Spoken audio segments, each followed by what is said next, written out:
Jesus, muito obrigada.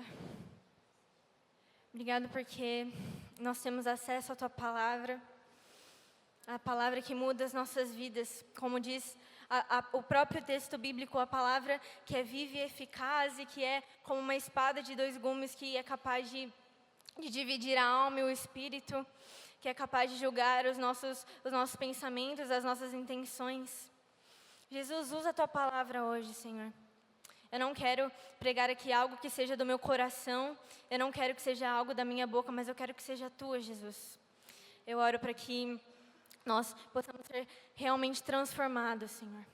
Enche o nosso coração de expectativa, da santa expectativa de uma visitação do Senhor aqui hoje. Em nome de Jesus. Amém? Amém? Abre sua Bíblia comigo no Evangelho de João, capítulo 14, no versículo 8. Eu vou ler na NVI, que é a mesma que está aqui atrás. Ainda não? Agora tá. Todo mundo abriu? Todo mundo achou? Então vamos lá. A palavra de Deus diz assim: Diz Filipe: Senhor, mostra-nos o Pai, e isso nos basta. Amém. Mostra-nos o Pai, e isso nos basta é o tema da pregação de hoje, para você que está anotando. E ela vai ser dividida em 2 tópicos. Então, primeiro a gente vai adentrar em um e depois a gente expande para o outro. O primeiro é exatamente o começo da frase de Filipe para nós. Mostra-nos o Pai. Diferente dos outros evangelhos, que são chamados evangelhos sinóticos, que são bem similares, as suas histórias são bem parecidas, o evangelho de João ele tem algumas histórias que vão existir somente nesse evangelho. E o capítulo 14 é um exemplo disso para nós. Aqui nós estamos diante da última ceia, que Jesus está com seus discípulos, e ele acaba de falar assim, olha, quem vê a mim, vê o Pai. E com certeza era um momento muito tenso. Jesus tinha falado que ele ia para um lugar que os discípulos não poderiam ir com ele. Ele tinha acabado de revelar isso para eles. Com certeza era um momento de tensão. E foi nesse momento que Filipe se sentiu confortável para expressar uma súplica do coração dele. Que é exatamente isso que nós vemos. Ele fala assim, Jesus, então me mostra o Pai. Isso vai revelar 2 coisas para nós.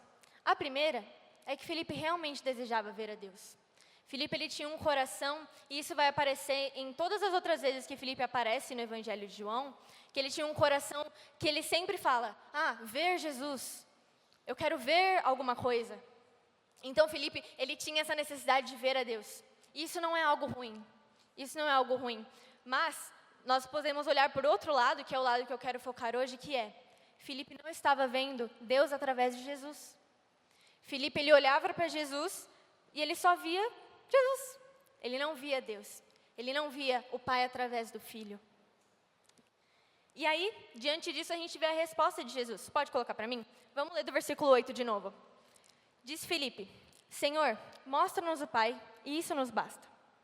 Jesus respondeu, você não me conhece, Filipe, mesmo depois de eu ter estado com vocês durante tanto tempo. Quem me vê, vê o Pai. Como você pode dizer, mostra-nos o Pai? Você não crê que eu estou no Pai e que o Pai está em mim?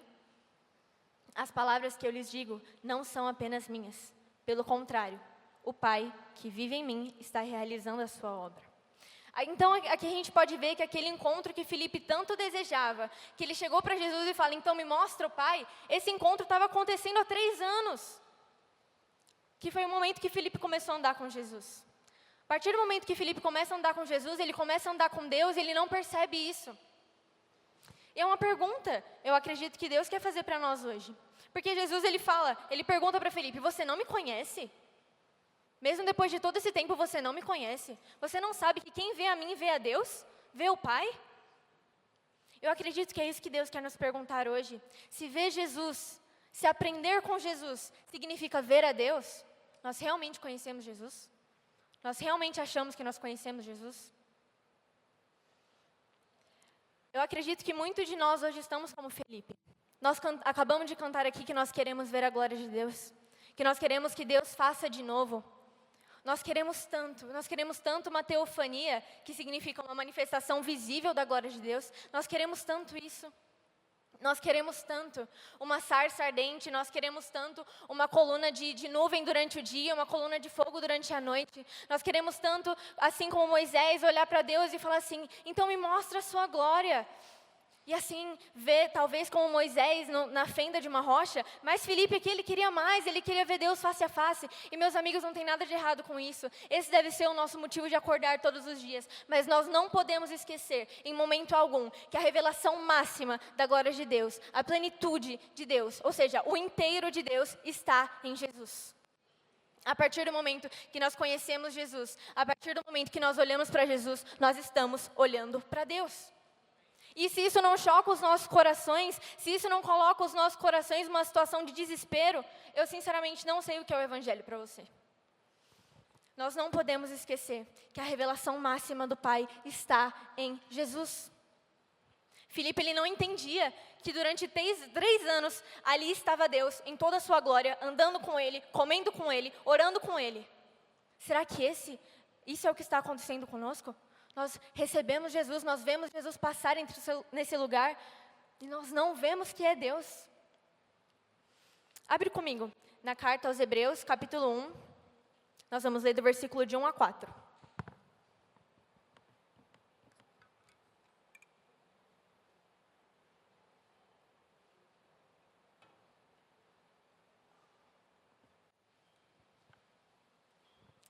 Hebreus, capítulo 1, versículo 1 a 4. No passado, há muito tempo, Deus falou muitas vezes e de várias maneiras aos nossos antepassados por meio dos profetas. Mas nesses últimos dias, falou-nos por meio do Filho, a quem constituiu o herdeiro de todas as coisas e por meio de quem fez o universo. O Filho é resplendor da glória de Deus e a expressão exata do seu ser, sustentando todas as coisas por sua palavra poderosa. Depois de ter realizado a purificação dos pecados, ele se assentou à direita da majestade nas alturas, tornando-se tão superior aos anjos, quanto o nome que herdou é superior a deles. Amém. Para algumas religiões, Jesus ele é um grande profeta. Eu lembro que a gente estava na faculdade, e aí a gente falando de Deus, e o assunto surgia naturalmente. E aí uma menina vira para mim e falou assim, não, eu também sou cristã. Aí eu fiquei, opa, finalmente vou ter uma amizade cristã na faculdade, logo no meu primeiro semestre. Além do Miguel, com todo respeito. E aí eu falei, caramba, meu, que legal. Aí ela falou assim, não, mas você é cristão o quê? Como assim cristão o quê? Eu acredito em Jesus. Aí eu, tentei entender a pergunta e falei assim, não, eu sou protestante. A minha igreja, a gente segue uma linha protestante e tal. Ela falou assim, não, é porque eu sou cristã kardecista. Aí eu olhei e falei, não, tá bom. Eu não vou entrar no que isso significa, mas a gente pode dar uma estudada nisso hoje. O kardecismo acredita que Jesus ele é um grande profeta, ou um espírito iluminado. E, meus amigos, a gente pode ler nesse texto que Jesus ele vai se diferenciar de todos os outros profetas que nós ouvimos. É isso que nos vai nos diferenciar das outras religiões. Nós não cremos que Jesus ele era um grande profeta, nós não cremos que Jesus era só um espírito iluminado, ele não era isso. Ele era o Filho de Deus, ele é Deus. E é isso que faz a nossa fé, é isso que baseia a nossa fé. Para outras religiões ainda, Jesus ele foi um mestre moral, o que é muito curioso. O C.S. Lewis ele tem uma frase que no livro dele, Cristianismo Puro e Simples, ele vai responder bem essa questão. Eu vou ler com vocês. Essa é a única coisa que não devemos dizer em relação a Jesus ser um mestre moral.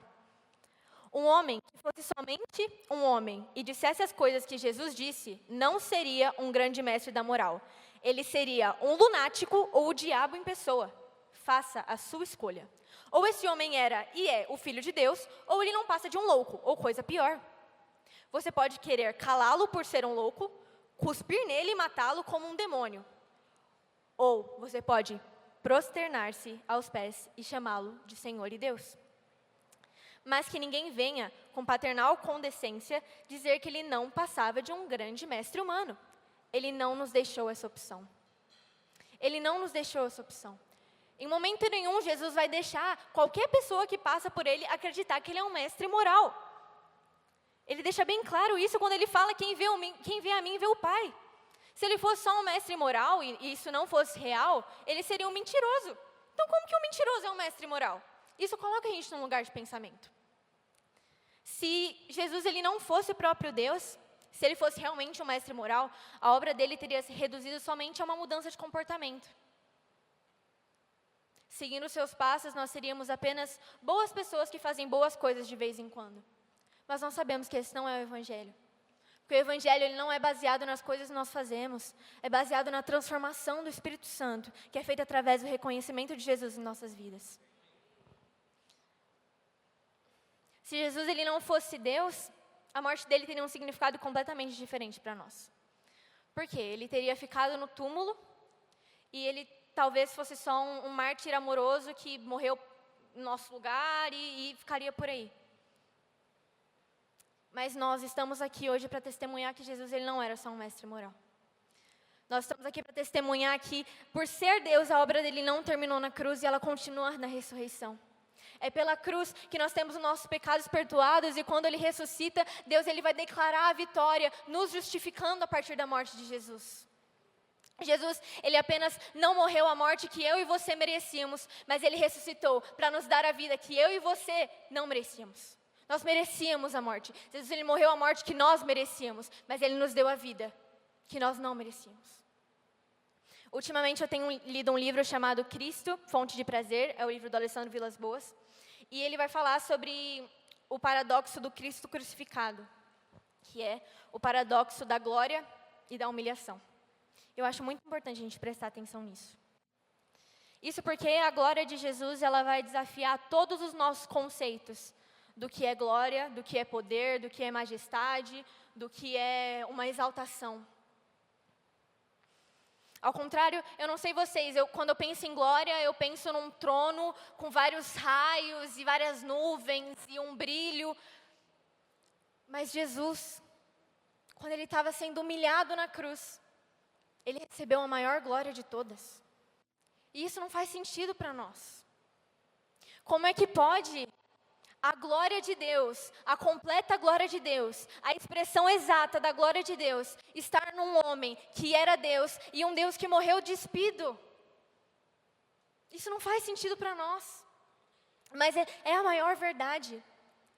Se nós quisermos olhar para Jesus, se nós quisermos olhar para Jesus e ver Deus, nós vamos ter que encarar essa dura verdade. E por mais difícil que seja, olhar para Jesus e ver um homem ensanguentado, com o rosto todo desfigurado, é ali que está a glória de Deus. É ali que está a glória de Deus. Porque esse homem com o rosto desfigurado é o que nós cantamos que é o mais belo entre milhares. E isso não faz sentido para nós.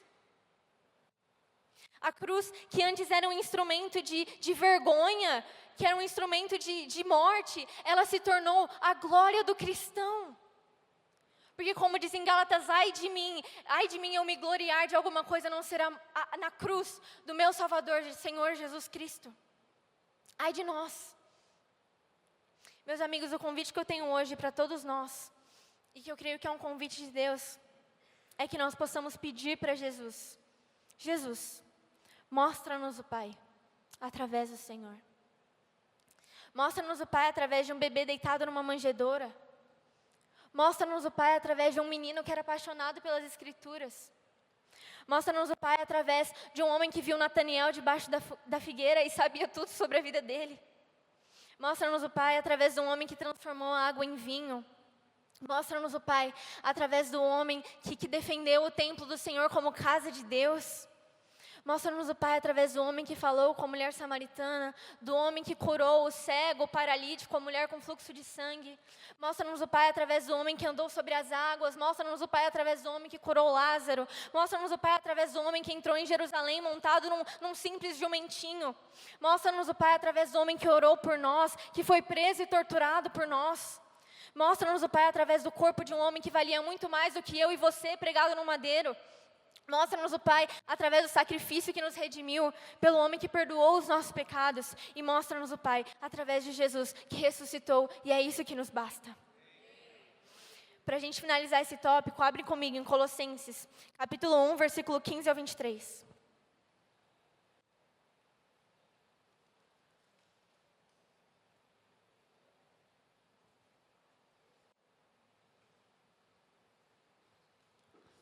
Paulo diz assim, ele, se referindo a Jesus, ele é a imagem do Deus invisível, o primogênito de toda a criação. Pois nele foram criadas todas as coisas nos céus e na terra, as visíveis e as invisíveis, sejam tronos ou soberanias, poderes ou autoridades. Todas as coisas foram criadas por ele e para ele. Ele é antes de todas as coisas e nele tudo subsiste. Ele é a cabeça do corpo, que é a igreja, é o princípio, o primogênito dentre os mortos, para quem tudo tem a supremacia. Pois foi do agrado de Deus que nele habitasse toda a plenitude, e por meio dele reconciliasse consigo todas as coisas, tanto as que estão na terra quanto as que estão no céu, estabelecendo paz por meio do seu sangue derramado na cruz. Antes, nós estávamos separados de Deus e em nossas mentes nós éramos inimigos por causa do mau procedimento de nós. Mas agora, Ele nos reconciliou pelo corpo físico de Cristo, mediante a morte, para nos apresentar diante dele santos, inculpáveis e livres de qualquer acusação. Desde que nós continuemos alicerçados e firmes na fé, sem nos afastarmos da esperança do Evangelho que nós ouvimos e que tem sido proclamado a todos que estão debaixo do céu. Esse é o Evangelho do qual eu, Paulo, me tornei ministro. Glória a Deus. Eu acho que esse texto amarra perfeitamente essa primeira parte para a gente começar a prosseguir para a próxima.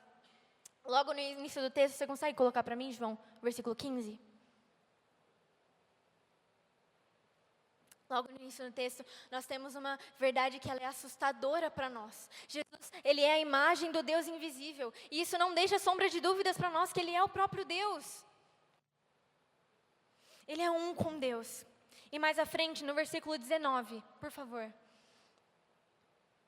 Foi do agrado de Deus que nele habitasse toda a plenitude. Esse texto ele é muito interessante porque alguns estudiosos do grego vão apontar 3 formas que esse texto pode ser lido no original. A primeira, pois a plenitude estava satisfeita em tomar morada em Jesus, porque o Pai, Deus, estava satisfeito que toda a plenitude dele habitasse no Filho. E a terceira opção, Jesus estava satisfeito que toda a plenitude do Pai habitasse nele. O que isso significa para nós? Jesus, Ele é plenamente Deus e ali está a verdadeira satisfação de todas as partes. Essa palavra plenitude que nós ouvimos, ela vai aparecer mais para frente, no capítulo 2, nos versículos 9 e 10. Leia comigo, está logo abaixo do que nós lemos. Pois em Cristo habita corporalmente toda a plenitude da divindade, e por estarem nele, que é o cabeça de todo poder e autoridade, nós recebemos a plenitude.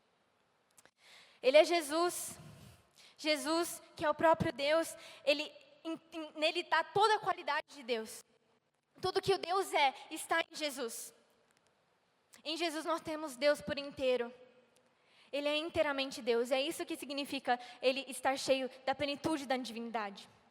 Esse texto nos mostra, como nós acabamos de ver, que não só a plenitude estava satisfeita em estar em Jesus, não só Deus estava satisfeito que toda a plenitude estivesse em Jesus, e não só Jesus estava satisfeito que toda a plenitude habitasse nele, nós também podemos ser satisfeitos nisso.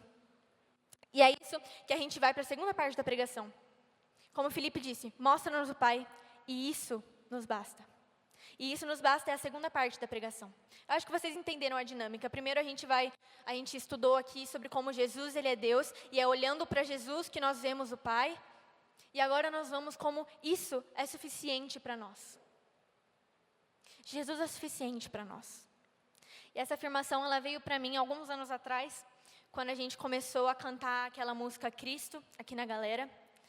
E essa música, ela tem um verso que, toda vez que eu ouvia, eu pensava, não estou entendendo, Deus.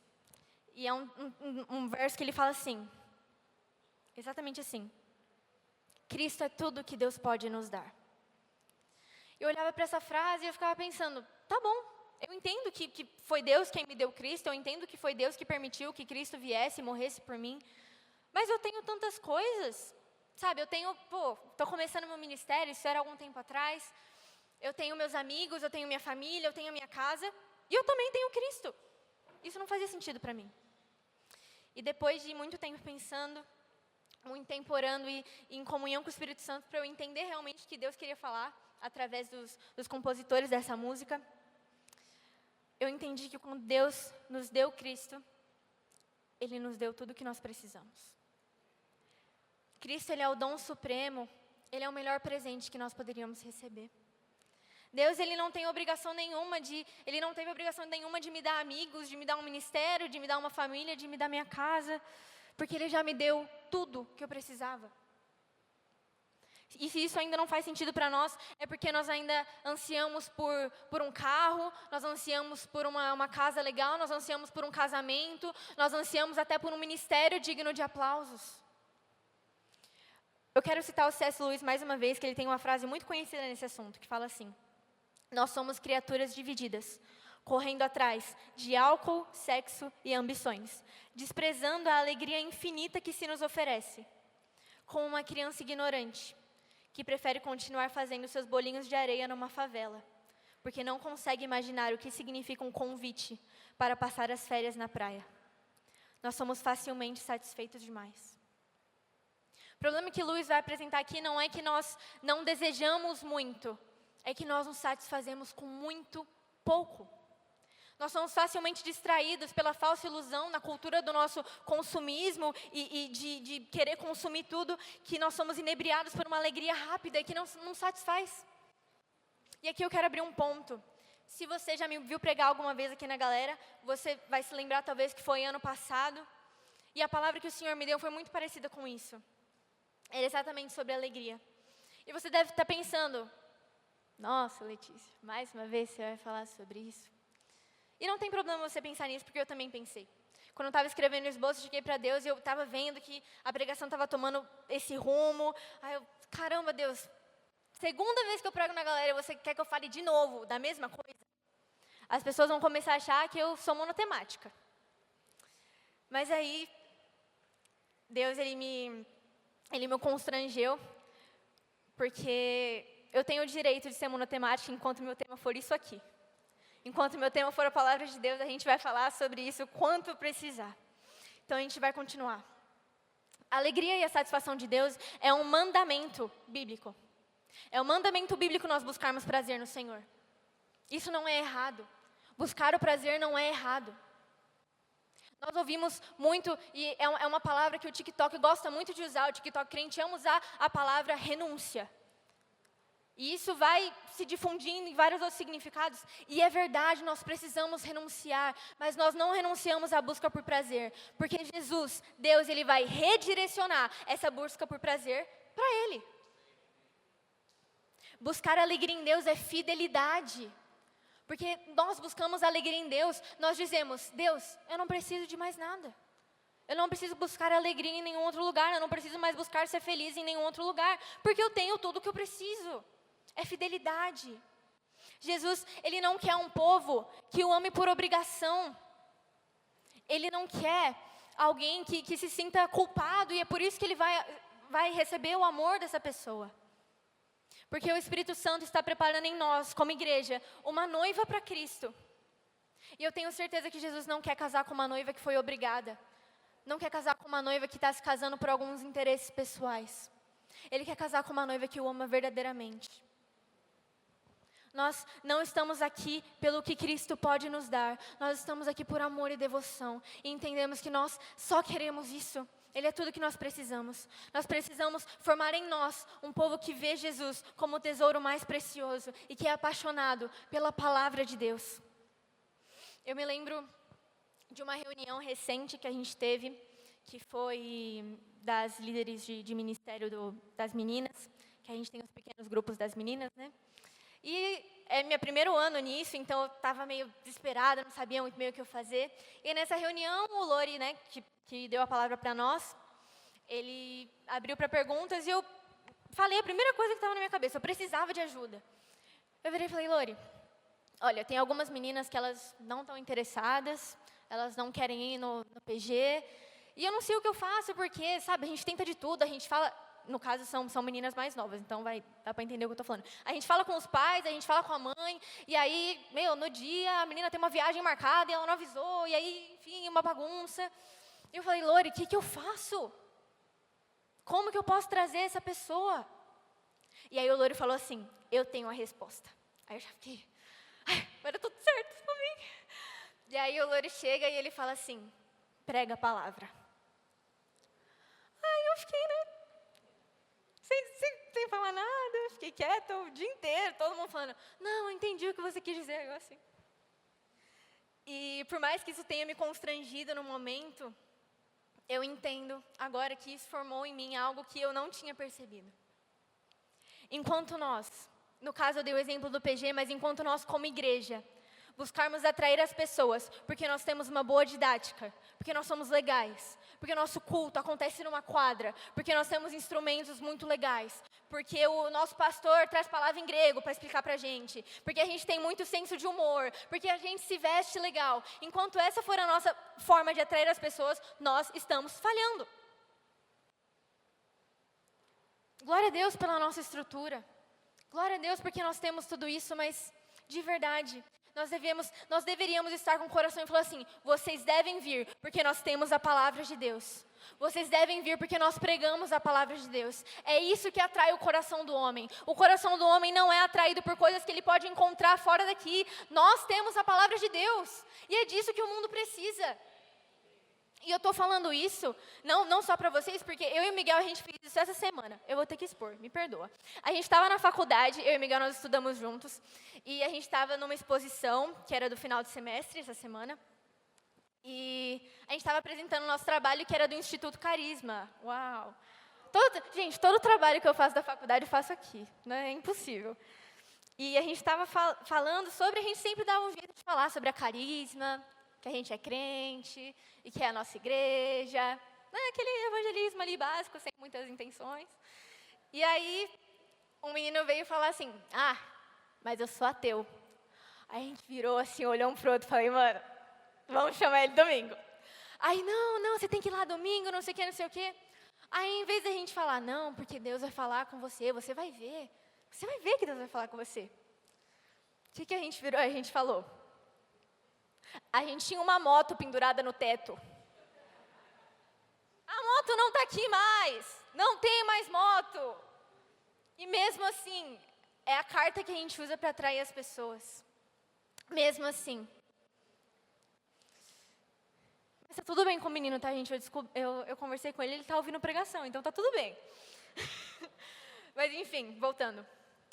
A palavra, ela é o prazer do cristão, porque é aqui que nós conhecemos a Deus. Esse é o nosso verdadeiro prazer. Por que você acha que o salmista vai associar tanto a palavra de Deus com o prazer? A gente tem exemplo, o Salmo 119. Eu queria muito que a gente conseguisse ler esse capítulo todo, mas vai ser impossível, né? Tem mais de 150 versículos aí. Mas eu chamei alguns amigos para a gente ler alguns versículos, tá bom? Então eu quero pedir para os amigos se levantarem aí, por favor. Uhul! Vamos lá. Todos no Salmo 119, vocês podem acompanhar aqui no telão, caso não dê para ouvir a voz deles. Salmo 119, versículo 14.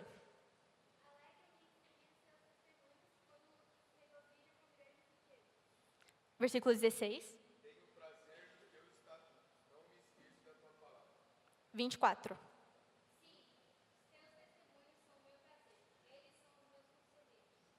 35. 47. 72.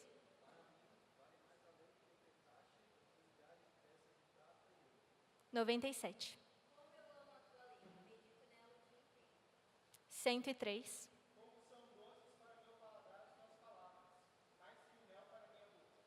127.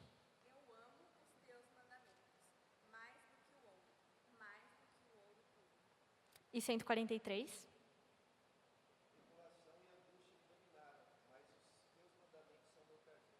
Amém. Vamos aplaudir esses amigos por nós, gente? Obrigada, gente.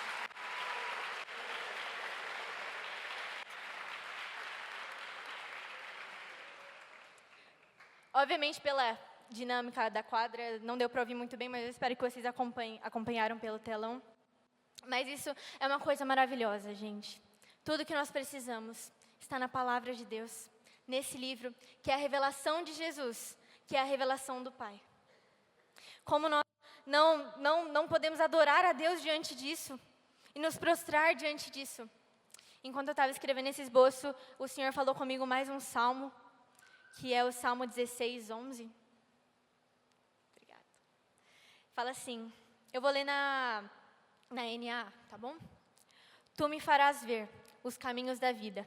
Na tua presença, a plenitude de alegria, e à tua direita, há delícias perpetuamente.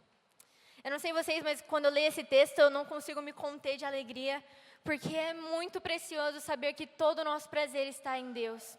Todo o nosso prazer está em Jesus. Na presença de Deus, a plenitude, a totalidade da alegria e delícias perpétuas, ou seja, nós seremos eternamente satisfeitos. Nós não precisamos de mais nada. Nós não precisamos de coisas novas. Nós não precisamos de um ministério bem-sucedido. Nós não precisamos de fama, nós não precisamos do amor do mundo, nós não precisamos de dinheiro. Dai-nos Cristo e isso nos basta. Para terminar, eu gostaria de ler um último texto com vocês e vocês já podem ficar de pé, por favor. Foi uma palavra rápida, mas nós vamos ter um momento de ministração.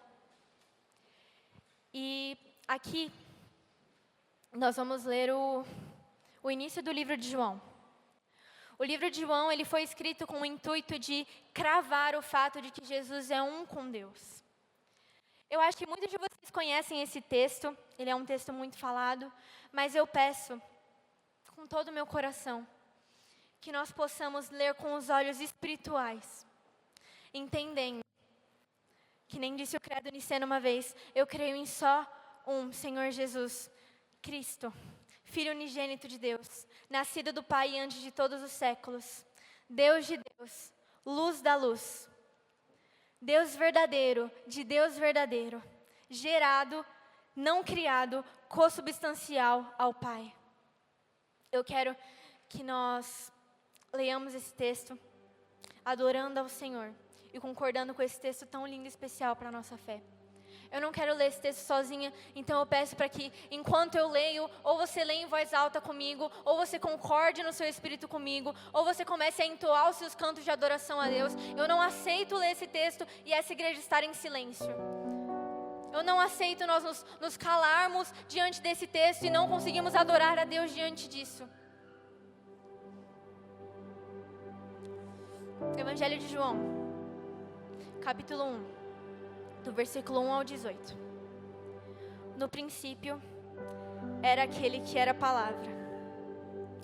Ele estava com Deus e era Deus.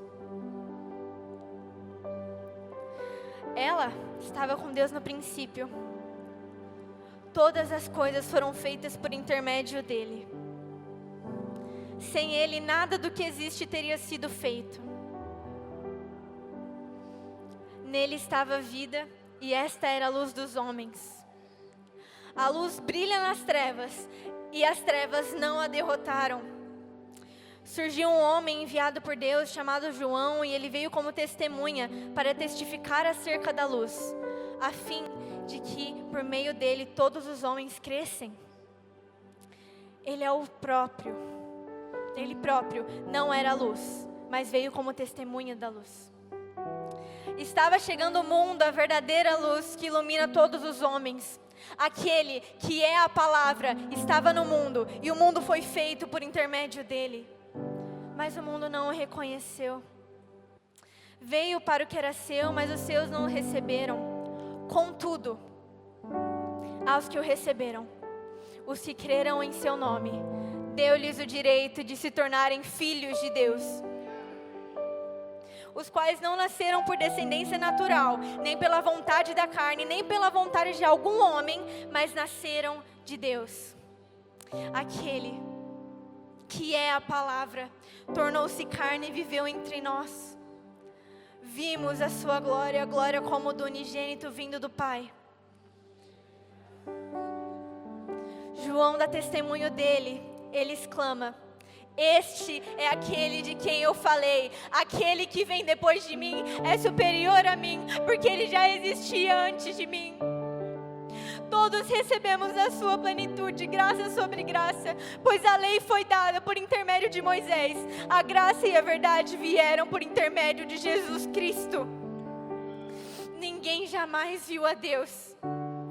mas o Deus unigênito que está junto ao Pai tornou conhecido.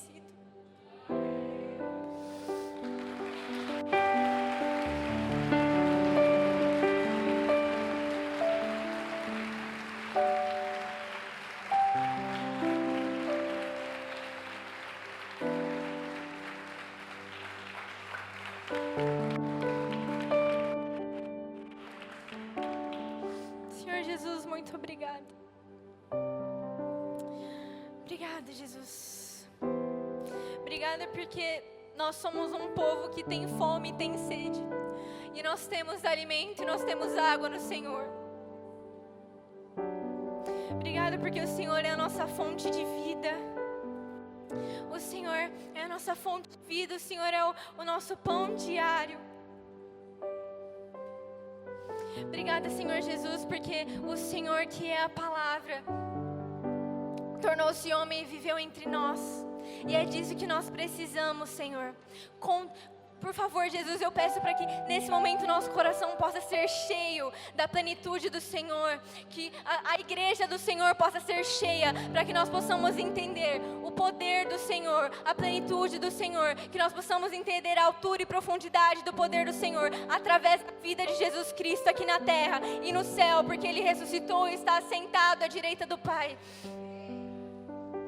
Obrigada, Jesus. Obrigada pelo Espírito Santo, que logo no capítulo 14 que nós lemos mais à frente, o Senhor diz que o Senhor vai, mas o Senhor deixa o conselheiro conosco. E é esse conselheiro que nos revela que o Senhor é Deus. E é isso que nós queremos proclamar hoje. Nós queremos adorar o Senhor de forma sabendo que o Senhor é Deus, de que o Senhor é um com o Pai, de que o Senhor é suficiente para nós, de que o Senhor é o maioral, de que o Senhor é o mais belo entre milhares, de que o Senhor é Deus. E é isso que nos basta. Nós não precisamos de mais nada, nós não precisamos olhar para o mundo e encontrar prazer no mundo, porque nós temos fidelidade ao nosso Deus, que nos dá prazer eterno, nos dá delícias eternas na Tua palavra, Jesus. Senhor, desnuda a Tua palavra para nós. Nós não queremos ler a Tua palavra e ser como cegos que não conseguem ver. Nós queremos olhar a Tua palavra e ter a plena revelação através do Espírito Santo de Deus, que é capaz de quebrar qualquer jugo e olhar para a palavra e entender que é o Senhor que fala conosco. Deus, nós agradecemos pelo sacrifício de Jesus. Nós agradecemos pelo sacrifício de Jesus porque nós não precisamos morrer para estar com o Senhor. Nós podemos estar com o Senhor aqui, hoje, nesse momento, em nome de Jesus.